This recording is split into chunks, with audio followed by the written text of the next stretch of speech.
What's up, everybody? We're here once again with another one of my world-famous tier list videos. They're fun, they're easy, and by Jove, I don't have any other ideas this week, so we're just going to go with this one. And I can't believe for one of my favorite bands that I rarely talk about, in all fairness, but I can't believe I've never done a Rammstein tier list video. I considered doing this entire video in German, as I did when I did my German taste testing video years ago. Hallo und willkommen zu der Überstimulationsstation. Ich habe immer deutsche Kultur interessant gefunden. Ja, wirklich, immer. But then I thought, no, that would be too involved and would probably turn a lot of people off having to read subtitles the whole time. So at least I'm rocking the German-American shirt. I am not, to my knowledge, I don't have any German heritage. But I don't know. I've always found this band's music like very consistently good. The German language sounds really fucking cool to me. Like I never thought a language could sound cool until I heard German. The first time that it registered in my brain was the Tool song Die Eier von Satan off their Enema album, and it was just a little intermission song, and a guy is speaking very aggressively in German a cookie recipe with hash. Augenball große Stücke vom Teig formen, im Staubzucker wälzen und sagt die Zauberwörter. And it just sounded so cool. And then when my brother brought home the 2001 Rammstein album Mutter, I was just blown away by not only the music but also the lyrics. And even though I didn't really know a lick of German at the time, it didn't matter to me that this band didn't sing in English. That's something that turns a lot of people off for some reason. I don't really know why. But then again, I'm not a big lyric guy. I'm more about how does it sound? How does the music sound? How does it resonate with me? And Rammstein definitely resonated with me, especially, again, the first, 6 albums, they were just hitting them out of the park. Like, R.E.M. is the only other band that I listen to that just so consistently put out good album after good album. So let's get into the rankings here. This one's going to be pretty, how should I say it? It's going to be pretty top-heavy because there's not really... there is not a D-tier Rammstein album if you're into this kind of music, which when it comes to Rammstein, I am. Now, I know a lot of... there is some discussion to be had about this band. They are controversial. There's been some shit in the news lately about Till being inappropriate with some of his female fans, but that case has since been thrown out. Till has been found innocent, so, if we're going by the court system here, then, you got to kind of believe the guy, because I don't really believe the court of fucking public opinion. Also, Rammstein's kind of like one of the main exports from Germany as far as their music is concerned. I don't think a lot of people are rocking a lot of Kraftwerk these days, although they're a really good band. And but they're more they're totally they're one of the first electronic bands, period. But they made great music.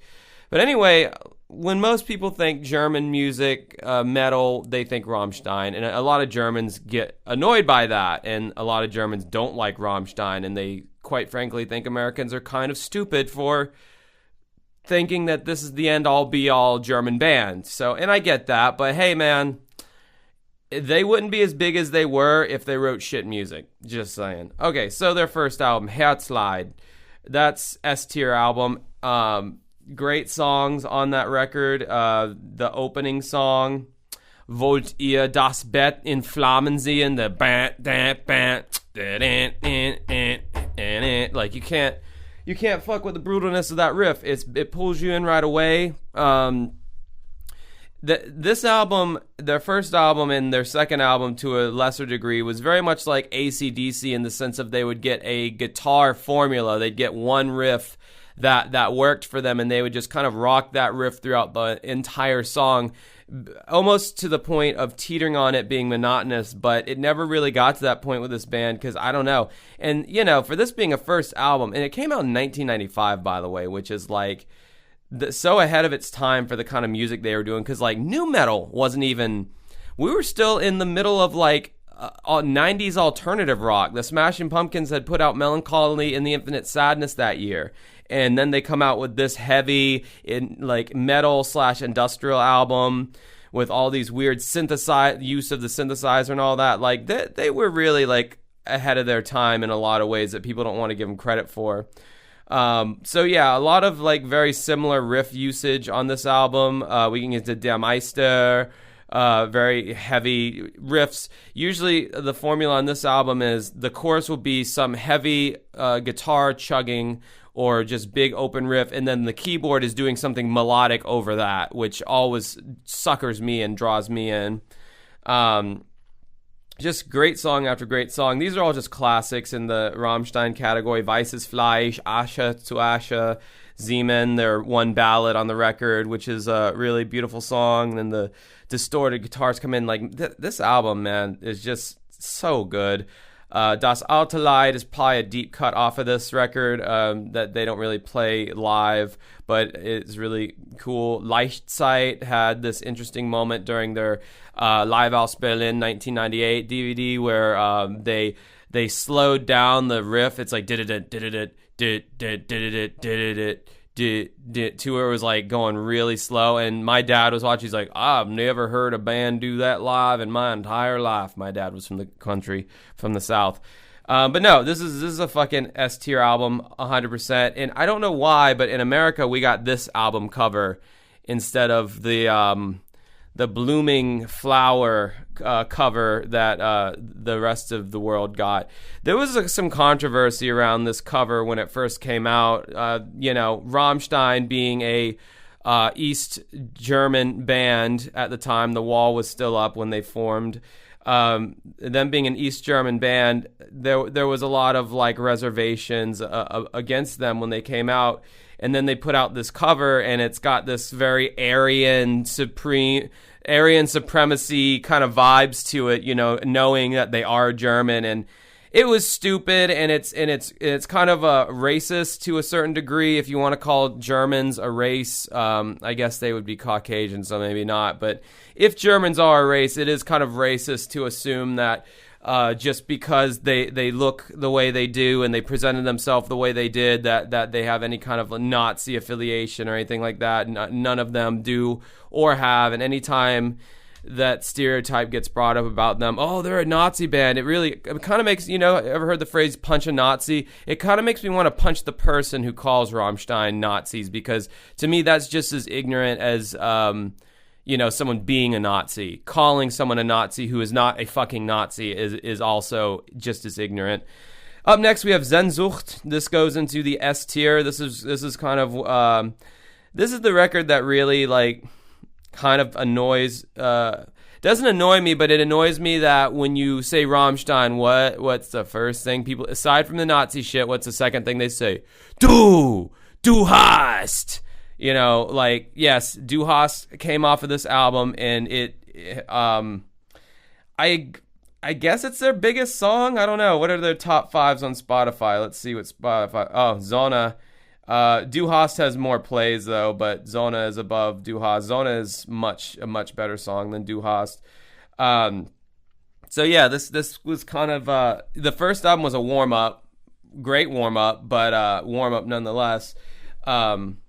Oh, I forgot to say on the first album, Herzeleid. That's such a good song. Dude,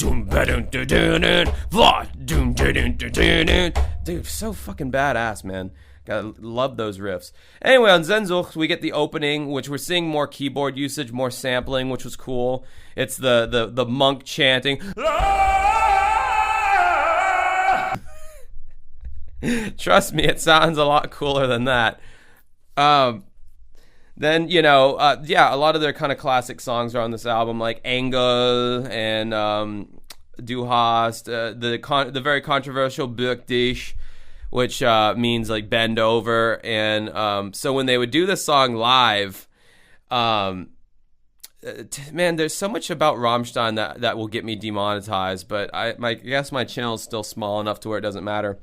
So when they would do Bürg dich live, Till, the lead singer, would get Flake, the keyboard player, to come down, and he would put him in a collar with a leash on, and he would pull out a fake dick and pretend to sodomize Flake. I remember they did this song when I bought the Family Values 1998 DVD when I was a kid, because I was like, oh, this is great. It's got Korn, Limp Bizkit, Rammstein. Like, this is going to be awesome. And I'm watching the DVD in the living room, and my mom's in the kitchen, and I'm like, he's pulling out his dick. He's sticking it in the dude's ass. What the fuck is this, dude? I turn it off like as fast as possible before I'm like, bro, he's literally doing like gay porn on stage right now. Now, after I went back and watched it, it was like clearly a fake dick, and it's shooting out all this liquid, and that won't be the first time that they use dicks in their concert. But yeah, that was that was definitely something that I was not prepared to see. So that really kind of lets you know that Rammstein was a band that were willing to do whatever it took to shock people, but not in the way that American bands were shocking people by like tearing pages out of the Bible and, you know, dressing in white contacts and long dreads and piercings and shit. No, Rammstein was sodomizing this keyboard player on stage, or Till was, not the whole band, thank God. So yeah, that was pretty extreme. Yeah, a lot of great songs on this album. Spiel mit mir, Klavier, Eifersucht, all of these great songs. Great album, classic album. Up next, Mutter, S tier, man. Gosh, you know, totally, by this point they've evolved their sound so much, but evolved it in a logical way and in a cool way. And this was the album that my brother actually purchased that I would first hear Rammstein.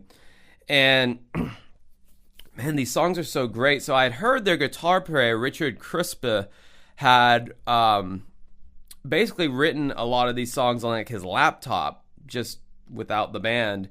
Even the orchestrations, because this album has a lot of like orchestral, not so much leaning on the samples on this one like they were for Sehnsucht, but they are definitely using a lot of like orchestral elements, which I love. Mein Herz brennt is just a fantastic song, relying mainly on like the keyboard, yeah, for their main melody, which is actually a common theme with this band, but they've just evolved it so much. Links to Drei Vier, great song. Till's doing this creepy whisper thing in the verse, and I don't know, it just sounded fresh. It sounded like continual freshness, continual evolution from the first album to the third album. We just get a continuation. Then Zona, of course, epic song, epic music video. Alice and the Seven Dwarves, or Dorothy and the, I don't know, whatever the kid's story is. Yeah, just classic song, peak Rammstein. Ich will, has a great video. And then of course we get the Du Hast of this album, Feuerfrei, which was huge off the Vin Diesel or Triple X soundtrack, and that is the second song that people know Rammstein for is Feuerfrei, which I always skip this song. It was okay when I first heard it, but this seemed like the most formulaic song out of all the Rammstein songs off of this record. And I don't know, just the whole bang bang, you know, was just I thought it was kind of stupid. Mutter is their ballad off this album, really good. Don't know what I'm kind of catching some of the lyrics in the song, and I don't think I want to know what the fuck the song's about, because from what lyrics I did catch, it sounds creepy. To my knowledge, most of their lyrics are pretty fucking creepy. It only gets worse as their career unfolds. Yeah, man, just some great Spiel is probably one of my favorite Rammstein songs. Yeah, just not an ounce of fat except for maybe Firefly on this album. So then we have to wait a little while for their next album to come out. Only a few years, but their output at this point has been, you know, like every couple years we're putting out albums. 3 years later we get Reise, which means have a good trip. And that album I will put, just because it can't all be S tier, I'll put that in the A tier. Still a really fucking good album. What can I say? The opening track, Reise is a really cool song. Mind Tile's interesting. The lyrics to that one are really fucked up. That's based on a story that actually happened in Germany. Some guy wanted to be eaten alive. That was his fetish. Germans. And so somebody took him up on his offer and ate him. And that's what this song is about. So, yeah. Anyway, got so on this album you start getting a little bit of a little bit of visuals into Rammstein, kind of taking the theatrics and upping it to where they start to almost be kind of come like a jokey band at some points in this album, like America, which I understand that though the video certainly is jokey to that song and it sounds like a jokey chorus, it's really not a jokey song. It's pretty much like putting on blast kind of American imperialism and how everything is becoming Americanized and westernized, but specifically Americanized. And, you know, from a German perspective, I would have to say that that's kind of Germany's own fault. They are very liberal in just taking in things from the West, like American culture, American movies, American dialect, just taking American English and wholesale adapting it into their language without coming up with, like, say, a German word for whatever term. Like, unlike the French, who are very protective over their language and their culture, because they're so fucking snobby, but Germans are very open about just, whatever, let it, come on in with your McDonald's and your KFC, so if Till thinks that everything is becoming like America, I would have to say that's hey, you guys didn't have to let us, put our billboards in your streets with our Big Macs on there. But anyway, it's an okay song. Then you got Moscow. I caught a little bit about what the lyrics were, but it's a pretty badass song, and it's got what almost sounds like the singers from Tattoo singing on the chorus, which is kind of the first time you ever hear an outsider from the band doing any kind of vocals on the song. And it's these kind of, no, that's not true. Angle, that had a female vocalist on the chorus. Anyway, they don't do it very often is my point. So they've got these like very chibi sounding like Russian girls on here, I'm assuming, singing the chorus, which was pretty cool. Singing it in Russian, so now you got yet a third language on this record, because America, he sings the chorus in English.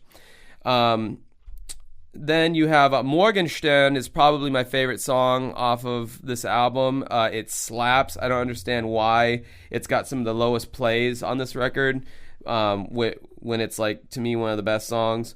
Then you have Ohne Dich, which is kind of the ballady one off this record. The music video for this song is kind of homoerotic in a way. It seems like the guys are all pulling a big Brokeback Mountain in the music video. Like, they're all cuddled together on a mountain. I'm like, Rammstein, are you guys all right? So yeah, I would say overall pretty fucking solid album. Definitely not quite on the level of their other ones. All right, so now we wait only a year and they're already putting out a new record. I remember back in the day, I was a fan, I was a teenager, and getting an email literally like, new Rammstein album coming out, and I'm like, dude, didn't they just put out a new album and toured it? And not like their output in the 2000s was pretty high. So in 2005 we get Rosenrot, which is a fun word to say if German isn't your first language. I'm gonna put that in the B tier. I did not feel that this record had as strong of songs on it as, say, Mutter or Rosenrot. Benzene is a good song. I like that one. Goes pretty hard. Mann gegen Mann. It's pretty good. Pretty interesting bass line in that song. Then Rosenrot is kind of like the album's namesake. Pretty good. Spring. To my knowledge, the lyrics of Spring is basically like a guy standing on the edge of a bridge or something, and the crowd is just yelling for him to jump. I don't know what other context there is behind it, but it's okay. Wo bist du is kind of the ballady song of the record, which I don't care for. Oh, and then you have Sterb nicht vor mir, Don't Die Before I Do. I don't know why they have that song in English. They have a guest vocalist on this one, but I don't think she's that great of a singer. I didn't think the song in general was very good. Up until this point, I'd probably say this was like one of their worst songs. Zerstören, which means like destroyed. Hilf mir. Oh man. Okay, never mind. I take it back. This was the record with Te Quiero Puta on it. So Till had been learning Spanish at that point, and I guess he wanted to show off his Spanish skills by doing a Rammstein song in Spanish. So the riff itself, the guitar riff, it's nice and heavy, and it's like, all right, this is cool. And how long is this video? Jesus, 20 minutes already. I'm not even done. He's doing the song in Spanish, and it's such a silly, jokey song. And so I guess at this point, like, after Reise, we have to get used to there being kind of a jokey song on each album, and this is definitely one of them. And it just, man, the bridge of the song, mas, por favor, mas, mi amor. It's cringy as fuck. Like this is probably their worst song that they've ever done, I would say. Although we haven't gotten into the later records yet. So, but still, still got enough good stuff on there to justify its presence. And then we had to wait quite a bit for Rammstein standards. Well, no, not really, because 4 years was the time it took between Mutter and Reise. So, well, no, it only took 3 years. Whatever. Sehnsucht and Mutter, I think, was a 4-year wait. Yes, 97 to 2001. So then we get Liebe ist für alle. I haven't heard this album in a while, so I'm just reviewing the songs before I rank it. Yeah, I will put Liebe ist für alle da. Yeah, if I could put in between the A and B tier, I would, but I guess I will put it in the A tier. I think at this point I'd started getting like, okay, Herzeleid is a great opening track. That's like one of the best opening tracks since Wollt ihr das Bett in Flammen sehen off their first album. But a great opening song. Ich tu dir weh is pretty good. He's really getting up there, and his melodies, Till's vocal melodies sometimes have a tendency to be so in the baritone low end of his register that it gets a little monotonous after a while, but he's really like reaching for it on Ich tu dir weh. But then you got some songs on here, just kind of goes on and on, like Weidmann's Heil I didn't care for, Haifisch I didn't care for, Buchstabe definitely did not care for, and I don't know why they start out the title like if it's a swear word or something. I don't know if it is a swear word in German or if it's like a slur, and if it is, I'm sorry, I don't know what that word means. Buchstabe, it sounds like what he's saying, I don't know. Frühling in Paris is their ballad, and it's alright, but not so great.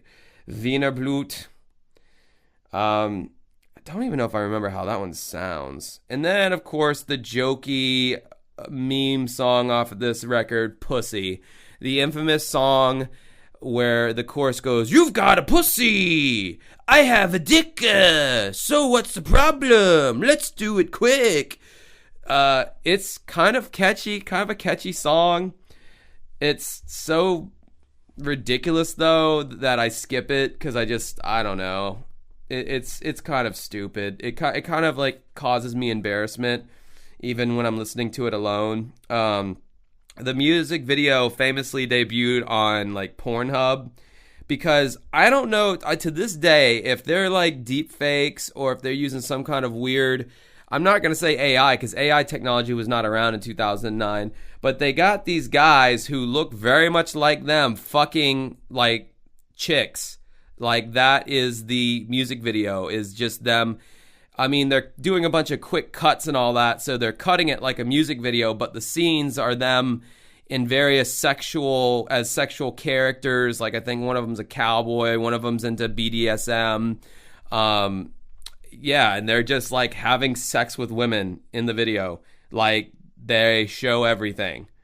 There's a reason why it debuted on a porn website instead of an actual music video website. I don't even know how this video would be able to exist on YouTube. I'm imagining it doesn't. But yeah, it definitely turned a bunch of heads, especially for the super conservatives out there. And yeah, it did its job, I guess. And when I saw them live around this time in Atlanta, he actually had a big dick cannon that he rode on that shot out foam into the audience. Just crazy, man. Like, but you know, at this point, it's like, well, their first 3 records were like kind of serious and like kind of like artsy and edgy, and now they're starting to do songs like America and Que Te Quiero Puta and Pussy, and it just kind of started feeling like, I don't like this side of Rammstein. I don't like this jokey, you know, silly side of Rammstein. I liked them when they were like dark and industrial and artsy and heavy and cool. And now they're just, I don't know. I mean, obviously this is a standalone song, but I don't know. It was kind of a turnoff. But I would say Mehr is probably my favorite song off of this record. The synth, I don't know. The synth work done by Flocka here is just really interesting, really good stuff. So, yeah, not my favorite Rammstein album, but I'd say probably half the songs on there are definitely worth listening to. And then we get like a whole ass 10-year break between records, and they did a lot of stuff during that time. They released like a best of and B-sides album. They released a live album, several live albums, if I do recall correctly. I own most, if not all of them, physically, until it just got completely dumb to buy physical media, and that was around 2019 when Rammstein finally comes out with a new album that is just self-titled, Matchstick. That's what they should have called it. No, it's not called Matchstick, but no, they put out self-titled, and boy, talk about a fucking comeback with Deutschland. That song was like huge for a while in 2019. Yeah, that song really like blew up for them. It was like the music video was like 7 or 8 minutes long. It was crazy. It was like a fucking movie. It was shot on like 4K, really like cinematic. It looked like the whole ass song felt like this one big trailer for Rammstein the movie. And they go through all these different historical periods in German history, including the Nazis, which was touchy. And yeah, they released Radio, which I'm not sure exactly what that song's about, but the music video is pretty hot. Zeig dich. Then you get to Ausländer. And again, not sure quite what the lyrics are, but the music video for this song is so like, how did they went there? A bunch of white dudes who essentially colonize an African country and become like the kings, and they sleep with all the women. And yeah, the comments have been turned off on this music video because it's like fucked up. I don't know if there's obviously it's in German and my German skills aren't the greatest, but unless this is some kind of deep satire that I'm just not seeing, like this straight up looks like offensive as fuck if you were like of African or any kind of descent that was like, you know, occupied by white people. So it's a good song though. I mean, the music's dope and it's kind of got this like good chorus, and yeah, Weit Weg is a good song. I gotta say, when bands take like freakishly long times in between records, like they're for me personally, like they're at risk of losing me as much of a supporter as I was. And now that I think about it, my band kind of does this too, so I guess. Alright, so my piece of shit DSLR camera decided to just stop recording after a certain period of time, so yeah, got a little interrupted there. So anyway, after Liebe is for alle da, as I was saying, when bands take 10 years between albums, like you kind of like lose... You lose interest sometimes, you know. You start discovering other bands and other things, and that's what I did. So when they came out with their 2019 self-titled album Rammstein, that's exactly what happened to me. I was excited for them to come out with a new album, but my excitement was like more of like a, oh cool, not like a I can't fucking wait, you know, kind of deal. And then, we get to their next album, which I have to say that I unfortunately have not really given much of a listen to, because I've just kind of gotten burnt out on that Rammstein sound. And I'm not saying that they can't still, put out great music, because they have, but I just think maybe for me personally, like, it's grown a little long in the tooth for me. So in 2022, they released their album Zeit, and I got to be honest, I've only listened to the singles, and I barely remember what they sound like. I couldn't tell you what Zeit sounds like. I know Zigzag just because it had such a zigzag, zigzag, something like it had a really catchy chorus. And then of course their jokey song, because every Rammstein album has to have one now, would be Dicke Titten, which is big tits, and the video is some Bavarian Oktoberfest where all the women are dressed in dirndls with their big titties hanging out. So that's great. But yeah, I really haven't given this album much of a listen, because I've just gotten a little bored with the Rammstein sound. But I still like them, and probably in another couple years I'll go back and listen to the albums and rediscover my love for the band and, all that. But right now I'm taking a little break. I'm putting, I don't know how I'm going to edit this video together, but the Zeit is only in the D tier just because I haven't listened to it enough to give it an opinion. So I don't think it's a D album, but it's just a placeholder category. I don't think any Rammstein album is a D tier album. But I would say overall, this is looking pretty good. I mean, they're all in the S and A tier, and only one of them's in the B tier, and B is still above average. So, I mean, like I said, this band was very consistent for a long time and put out like good record after good record. That's why they were able to stay relevant, especially as a non-English speaking band. A non-English speaking band that refuses to do a song in English, which I love. I love that they don't kowtow to American or English taste by doing that. They could have possibly been one of the biggest metal bands in the world had they done their songs in English, but they stuck to their guns. So yeah, I mean, love the band. Great riffs. The riffs are really kind of the riffs and the keyboard melodies are what make it for me. So that's my ranking. I'd love to hear your ranking down in the comments. Where do you put your albums? I would love to see anybody put one of their classic albums in like a low category and what their reasons would be for that. So yeah, until next time, that was my tier ranking. Have a good rest of your night.